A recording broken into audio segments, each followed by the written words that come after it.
Hola, jadi di video kali ini kita bakal mengenal hal yang sebenarnya kalian itu sudah kenal, yaitu persentase. Nah, persentase itu dari kata apa sih? Dari kata persen. Persen itu apa? Persen. Persen. Nah, persen itu adalah pecahan. Pecahan yang memiliki penyebut 100.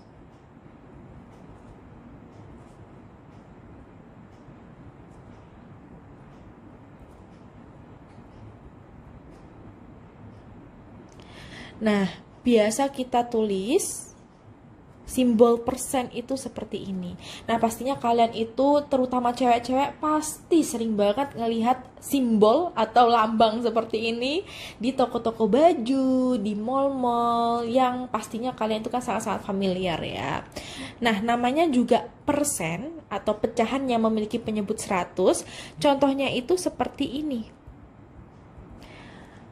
5 per 100. Nah, di sini per 100-nya ini bisa kita ubah.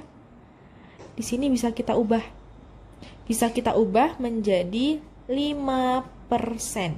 Jadi yang kotak merah ini nantinya akan menjadi logo atau simbol persen. Bukan logo ya, simbol persen. Nah, untuk mengubah ke persentase sendiri, kalau misalnya bentuknya pecahan kan memang lebih mudah ya. Tapi ketika misalnya aku punya bentuknya itu desimal. Nah, kalau misalnya bentuknya desimal, lebih enaknya itu memang kita ubah dulu menjadi bentuk pecahan.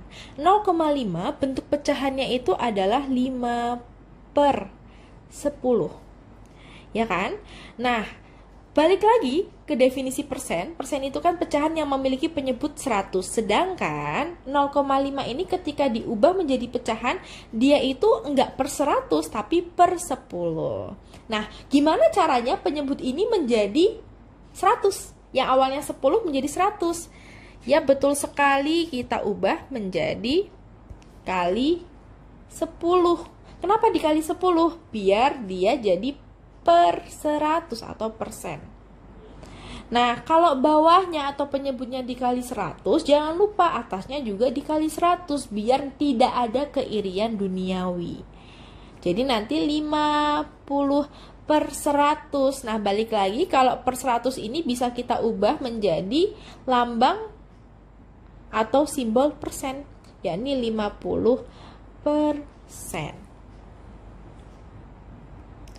Nah, misal lagi aku punya 52%.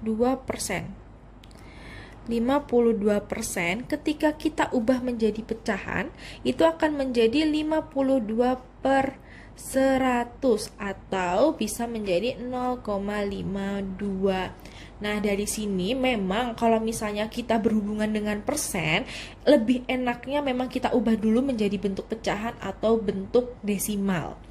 Nah, contoh lainnya misalnya ada 5%. 5% tetap ya, jadi 5 per 100 seperti tadi ya contohnya itu, jadi 0,05 ketika kita ubah menjadi desimal.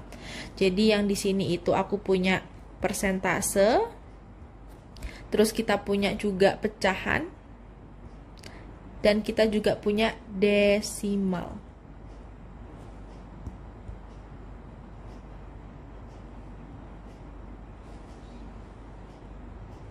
Nah, apakah soal-soal nantinya itu kita cuman perlu materi ini aja?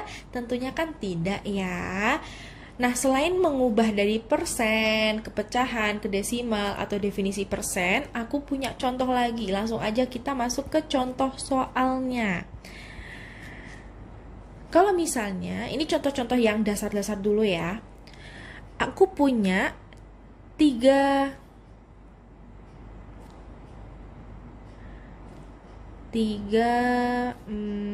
bola ya. Aku punya 3 bola. Oh, sorry, maksudnya 5 bola. Aku punya 5 bola di sini. Ada bola voli dan ada bola basket. Dia ada 3 bola voli dan ada 2 bola basket. Yang aku tanyakan, berapa persen sih berapa persen bola basket dari keseluruhan bola yang kita punya. Kita lihat nih, ada berapa bola? Ada 5 bola. Bola basket ada berapa? Ada 2 bola. Nah, kalau misalnya kita lihat di atas tadi, kalau persentase itu yang kita butuhin apa sih? Yang kita butuhin kan bentuk pecahannya. Nah, bentuk pecahan kalau seperti ini kita bisa pakai perbandingan. Ya kan?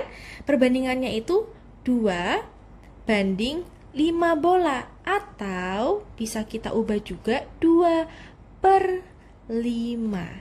Nah, kalau misalnya kita mau ngubah menjadi persen, otomatis kan kita harus mengubah nih penyebutnya menjadi per 100. Nah, kalau misalnya di sini penyebutnya itu 5, otomatis harus kita kalikan 20. Yang atas juga dikalikan 20 atau pembilangnya. Berarti nanti akan menghasilkan 40 per 100 sama dengan 40%.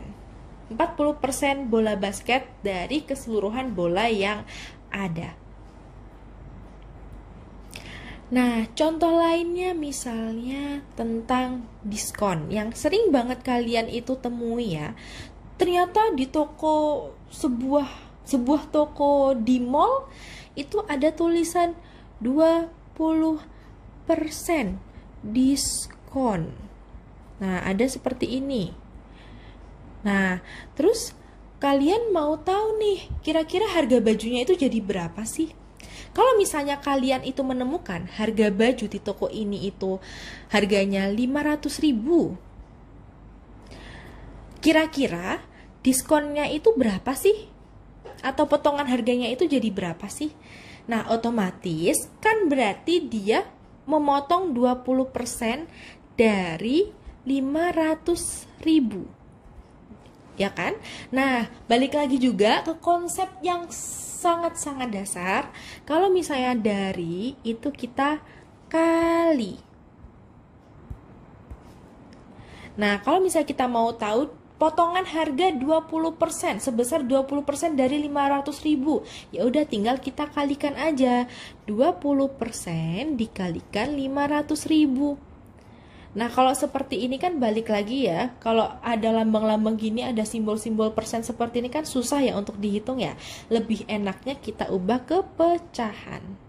20 per 100 kali 500.000 akan menghasilkan 100.000. Jadi potongan harga ketika harga bajunya 500.000 dipotong nih, didiskon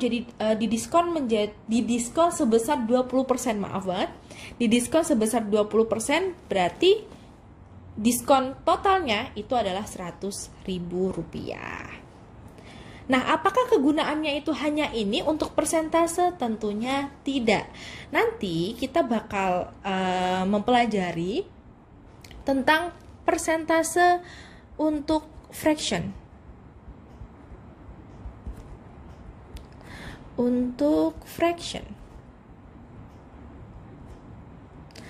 Terus kita juga akan belajar tentang persentase untuk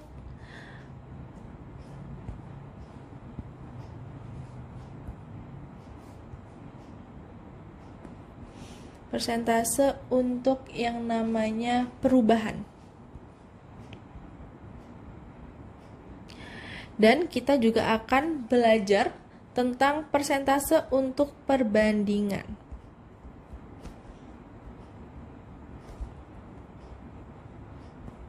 Nah, contohnya gimana sih Kak kalau misalnya fraction, untuk perubahan, untuk perbandingan? Terkadang itu kan kalian itu bingung ya. Ini kalau misalnya kita mau lihat persentase dari ini, penyebutnya kira-kira yang mana? Ya kan? Jadi kita akan belajar mengenai persentase untuk fraction, perubahan maupun perbandingan. Kalau fraction, contohnya total siswa SD adalah 150 siswa. 5%-nya ikut study tour. Jadi fraction itu lebih kayak pecahan, berbentuk pecahan, atau dia lebih ke sebagian.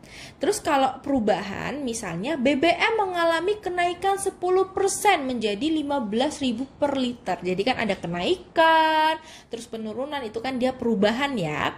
Terus juga ada persentase untuk perbandingan. Misalnya iPhone 16 lebih mahal 150% dari iPhone 15. Nah, itu kan dia membandingkan ya antara dua hal atau lebih. Nah, jadi kegunaan persentase itu nggak hanya yang tadi aku contohin, tapi ketika sudah diimplementasikan di PU, biasanya memang ada beberapa tipe soal persentase.